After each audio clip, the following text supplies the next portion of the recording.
家人们，今天带大家看一下啊，咱们当地的小船海鲜啊，看都有什么新鲜渔获啊。这才是咱们当地的地地道道的渔民啊，都是新鲜的渔获哈。小船刚刚打捞上岸的，大家看这一堆东西啊，里边全是宝啊。大哥搁挑啥呢？啊，这里边好东西不少啊。大盘虾、小海兔、小杂鱼都能挑出来啊。大黑鱼啊，嘎嘎新鲜，眼酽亮。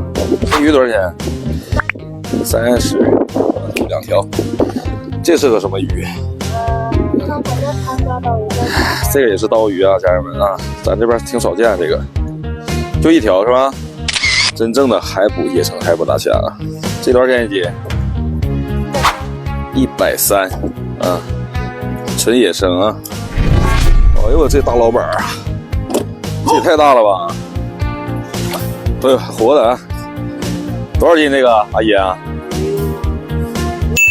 ？7、8斤，多少钱一斤这个？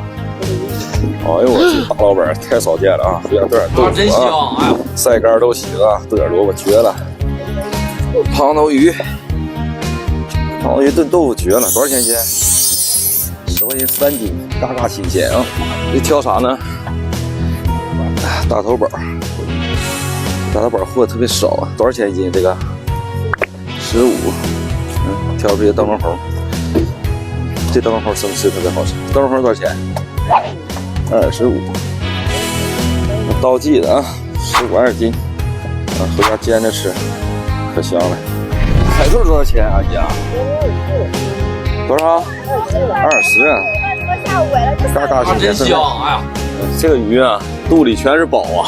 像开盲盒一样大个套，拿下我看一下。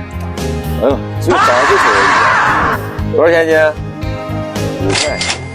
这个大爷拉了一车这个小杂货啊，回家之后里边还能挑出来一些好的东西，不好的就当鱼粉了，当饲料了用的。嘎巴虾，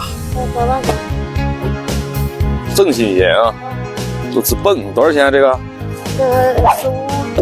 ？15一斤啊。这里边还有灯笼红，灯笼红多少钱？15一斤啊，便宜。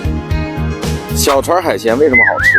因为它属于近海捕捞啊，不需要在海上停留很长的时间啊，捞完之后几个小时直接上岸啊，保证它的新鲜程度啊、活度、鲜度，都是用咱那个木篓子干上来的啊，不是每天都有啊，看风，这都是来买当地小海鲜的啊。想吃新鲜渔获的，想吃当地野生小海鲜的，给金总点个关注啊！坐标旅顺啊，金总给你们发位置啊。